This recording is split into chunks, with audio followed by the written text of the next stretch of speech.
तरफ से इस यात्रा का बहुत बहुत स्वागत और अभिनंदन करता हूं। और जैसा कि हमारे भाई सुनील गोयल जी ने बताया कि ये यात्रा सरकार की हर योजना को घर घर तक पहुंचाने का एक संकल्प प्रधानमंत्री नरेंद्र मोदी जी का भी है और मुख्यमंत्री मनोहर लाल जी का भी है, क्योंकि हम जानते हैं कि योजनाएं बहुत बनती हैं, पर योजनाओं का फायदा तब है जब वो घर घर तक जो भी व्यक्ति उसका पात्र है, कोई 60 साल से ऊपर है तो हर हाल में पेंशन लगनी चाहिए, कोई गरीब है हर हाल में बीपीएल कार्ड बनना चाहिए, अगर बीपीएल कार्ड बन गया तो हर हालत में आयुष्मान कार्ड घर में जाना चाहिए, और अगर किसी का मकान टूटा हुआ है, कच्चा है, तो वो भी सारी चीजें रिकॉर्ड में आनी चाहिए, ताकि योजना जब बने तो गरीब आदमी का मकान भी जरूर बन जाए। ऐसी सभी योजनाएं। और आज जब इस यात्रा के साथ सभी अधिकारी, सारी टीमें यहां पर आई हुई है, उसका मकसद यही है कि जिसको भी योजना का लाभ नहीं मिल पा रहा, किसी कारण से कोई कागज में कमी है, या किसी को कई बार यही नहीं समझ में आता कहां जाऊं। कई लोग मुझे पिछले गांवों में मिले,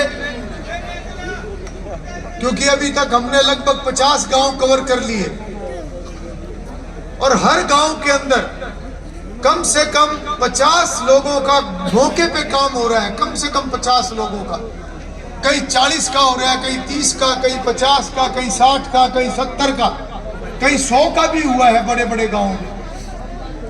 तो ये इतने लोगों का घर बैठे गांव में यात्रा के माध्यम से काम हो रहा है। यही मकसद है प्रधानमंत्री नरेंद्र मोदी जी का और मुख्यमंत्री मनोहर लाल जी का, क्योंकि योजनाएं जब बनती है तो उसका एक मकसद होता है कि गरीब आदमी को लाभ मिले। मैं अगर आपको याद दिलवाऊं, पुराने समय में जब बीपीएल कार्ड बना करते थे तो बहुत बारीकी से काम नहीं हुआ करता था, अंदाजे से काम हो जाता था, कई बार तो मुंह देखमा काम भी हो जाया करता था। और जब हमारी सरकार बनी तो कितने लोग आया करते थे हमारे पास, क्योंकि प्रधानमंत्री जी ने 5 लाख तक का मुफ्त इलाज ये घोषणा कर दी थी। ये योजना का लाभ लोगों को मिल रहा था, मकानों का लाभ लोगों को मिल रहा था, और फिर लोग हमारे पास आया करते थे कि हम इतने गरीब हैं, हमारा मकान जाके देखो, हमारे घर के हालात जाके देखो, पर हमें योजना का लाभ ही नहीं मिल रहा है। अब क्यों नहीं मिल रहा है? पता करा तो पता चला बीपीएल कार्ड ही नहीं है। अब बीपीएल कार्ड क्यों नहीं है जब गरीब आदमी है? बीपीएल कार्ड इसलिए नहीं है कि बारीकी से काम ही नहीं करा। और लोग तो ये भी बताया करते थे कि हमारा घर जाके देख लो, हमारे हालात देख लो, और फलाने कोठी वाले को देख लो, उसका बीपीएल कार्ड बन रहा, हम गरीब है, हमारा बन नहीं रहा। इसलिए आज सरकार गांव गांव में जाके काम करने लग रही है, अंदाजे से काम नहीं हो रहा है।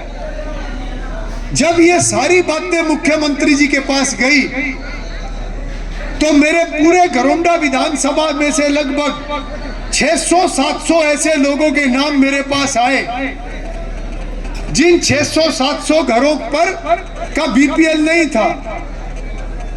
इतने नाम हमारे पास आ गए। हमने मुख्यमंत्री जी को कहा, ऐसे ही हर विधायक ने हर एरिया से इसी तरीके से नाम गए कि जी हमारे हल्के में इतना गरीब आदमी है, इतना गरीब परिवार है, उसका बीपीएल नहीं है। अब क्योंकि ये सेंटर की योजना थी, 2010-11 की गणना में जो छूट गया वो छूट गया, आगे कुछ हो नहीं सकता था, हमारे भी हाथ कटे हुए थे।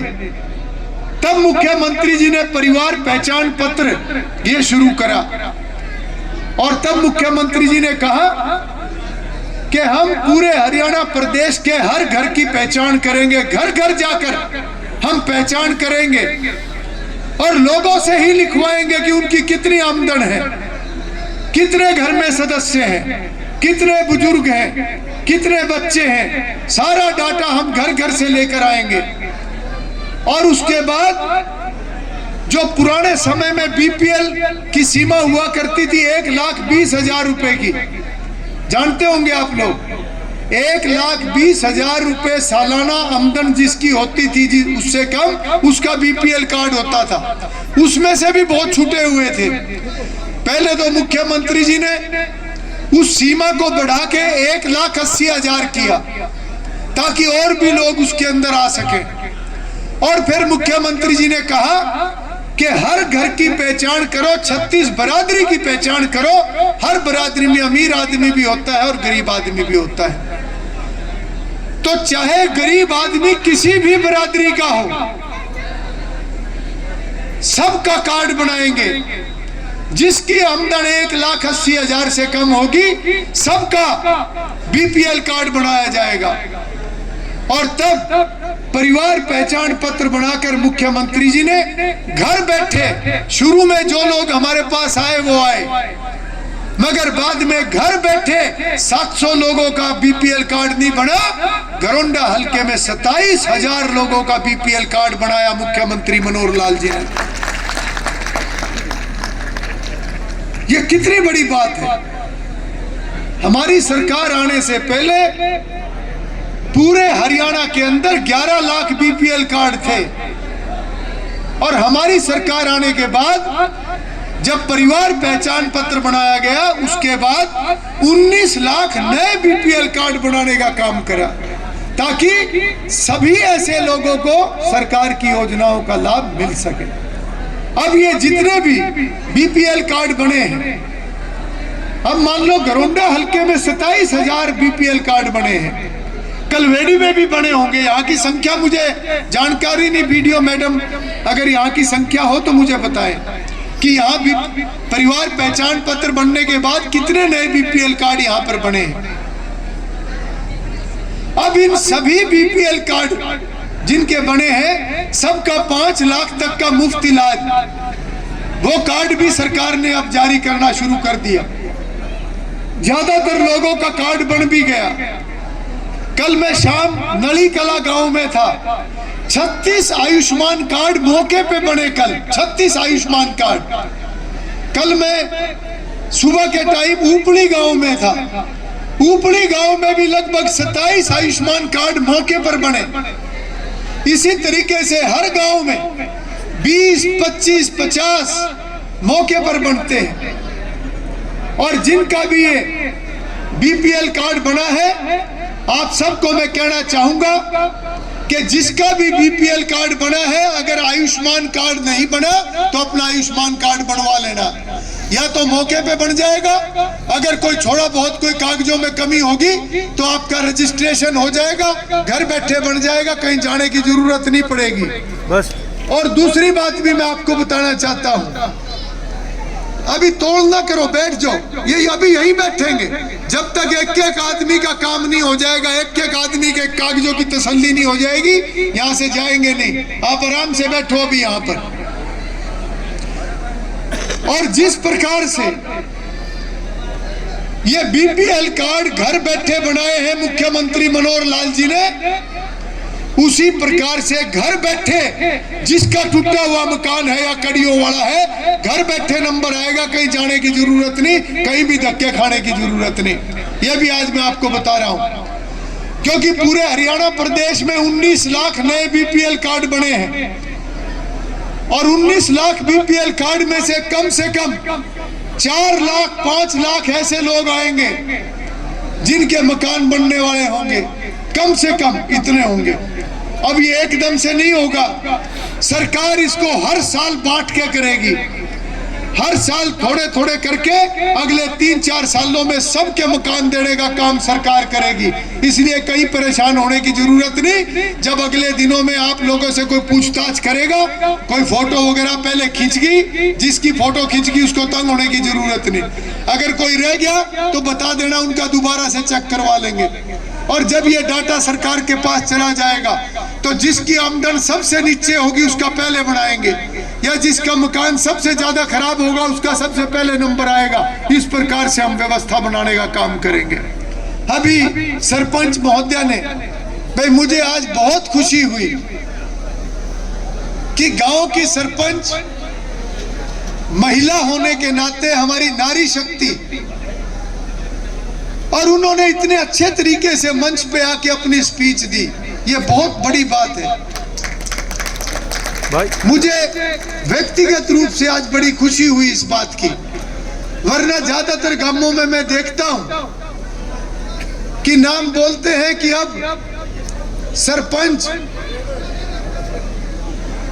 गांव की डिमांड रखेंगे, फिर आते हैं सरपंच साहब, फिर हम पूछते हैं ये सरपंच साहब है, बोले नहीं सरपंच तो इनकी बहू है, फिर यूं क्या ना सरपंच बन रहा, बोले ना ये सरपंच प्रतिनिधि है। मगर सरकार की योजना क्या है कि महिला शक्ति को भी मजबूत और करना है, इसीलिए पार्लियामेंट के अंदर 33% आरक्षण का कानून भारतीय जनता पार्टी की सरकार ने लागू कर दिया। 33% आने वाले समय में महिलाएं होंगी पार्लियामेंट के अंदर भी, विधानसभाओं के अंदर भी। मुझे एक का फोन आया जिस दिन ये कानून बना, बोले विधायक जी कभी आपका नंबर कट जाए, मगर मेरा नंबर 1000 बार कट जाओ मैं परवाह नहीं करता, अगर महिला शक्ति को मजबूत करना है तो मेरा छोटो, मेरे जैसे पता नहीं कितनों का नंबर कटेगा, हम अपना नंबर कटवाने के लिए तैयार हैं। मगर आज सरकार बड़ी गंभीरता से काम कर रही है गरीब आदमी के लिए। आज ये जो यात्रा चल रही है, ये मान के चलना, ये गरीब लोगों के लिए यात्रा चल रही है। किसको योजना का लाभ नहीं मिला, ढूंढ ढूंढ के अपने कागज लाओ, अपने कागज दर्ज करवाओ, या तो मौके पे काम होगा नहीं तो दर्ज हो जाएगा, ताकि धक्के ना खाने पड़े। किसानों का अगर किसी की किसान सम्मान निधि नहीं मिल रही, कागज लाओ अपने दर्ज करवाओ। किसी को गैस सिलेंडर नहीं मिला, जाओ अपने कागज चेक करवाओ ताकि आपका भी नंबर आ जाए। अगर किसी बुजुर्ग की दिव्यांग की पेंशन नहीं बनी तो ले आओ अपने कागज लेके आओ ताकि आपकी भी पेंशन बन जाए, आपको भी तंग ना होना पड़े। आत्मा कांप जाती है कई बार। मैं पिछले महीने मेरी ड्यूटी पानीपत जिले में थी, और पानीपत जिले में वार्ड नंबर 10 या था या 12 वार्ड नंबर कौन सा था, मैं उस वार्ड का कार्यक्रम कर रहा था, जनसंवाद का। और जब हम कार्यक्रम चल रहा था तो गेट के अंदर से एक आदमी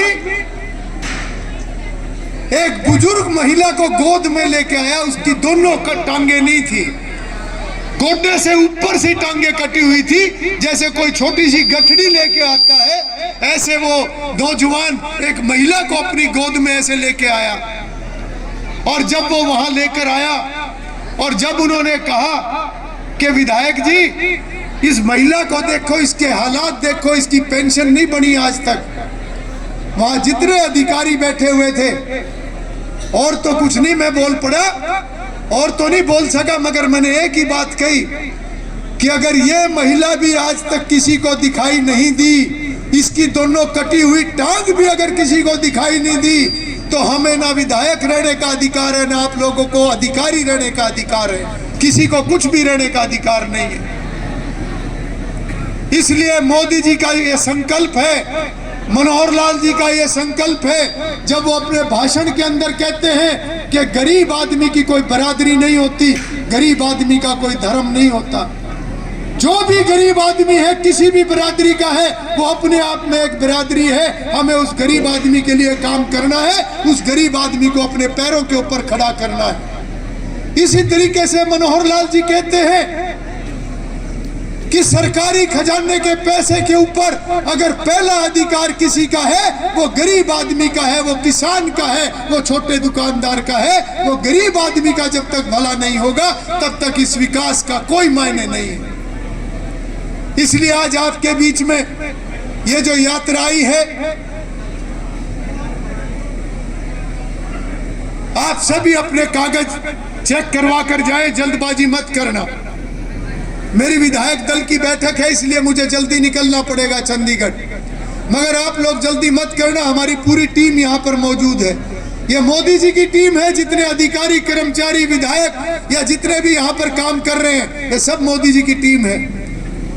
और आज जितने भी हमारे अधिकारी, कर्मचारी दिन रात काम कर रहे हैं आपकी सेवा करने के लिए।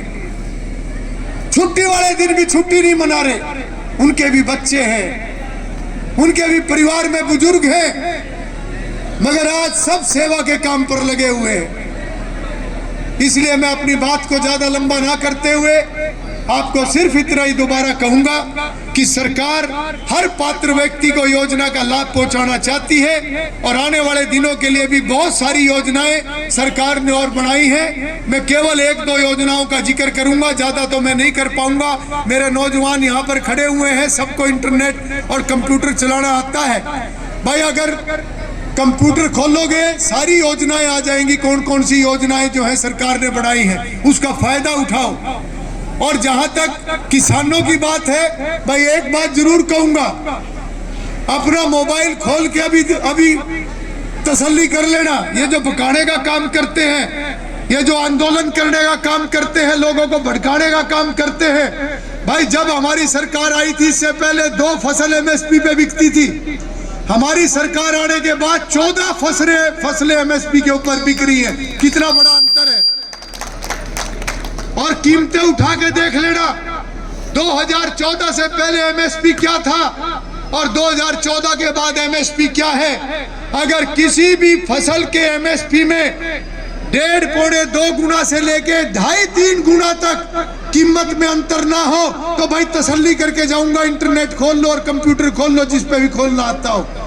ये बकाने वाले आते हैं या फिर बकाने के लिए आओगे, भाई सावधान रहना। आज जितनी गंभीरता से और ईमानदारी से ये सरकार काम कर रही है, इतना आज तक ना कभी किसी ने करा। और इस सरकार का जितना हम सहयोग करेंगे, जितना हम संयम रखेंगे, उतना ही समाज का भला होगा।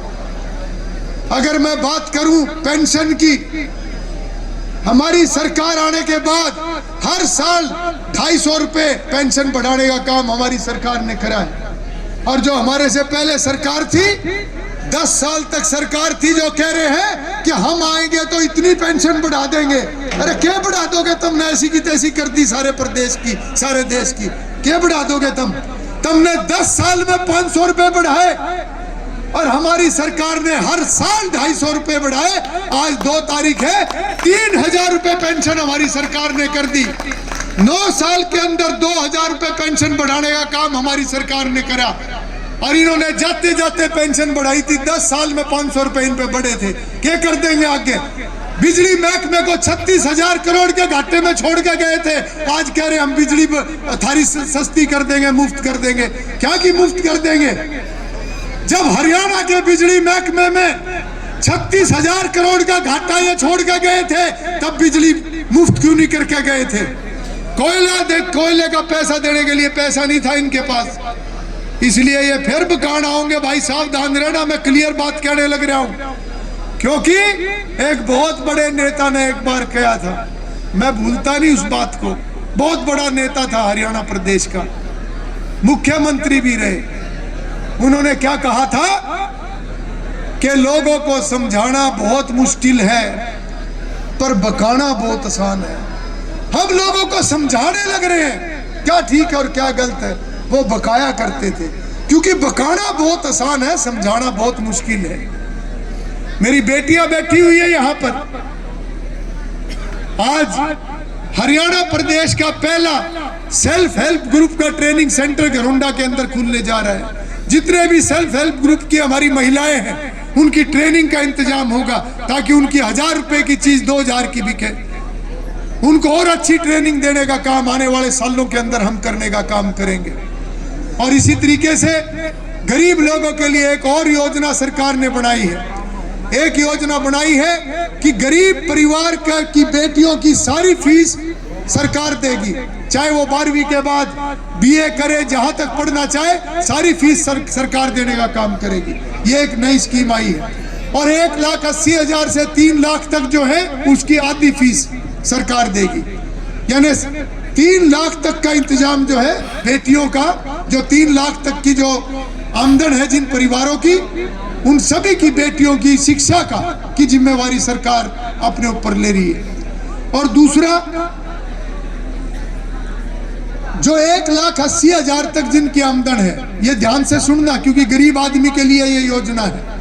अगर गरीब आदमी कोई भी गरीब परिवार का सदस्य भगवान को प्यारा हो जाए तो बड़ी दिक्कत हो जाती है, सहारा नहीं मिलता कहीं से।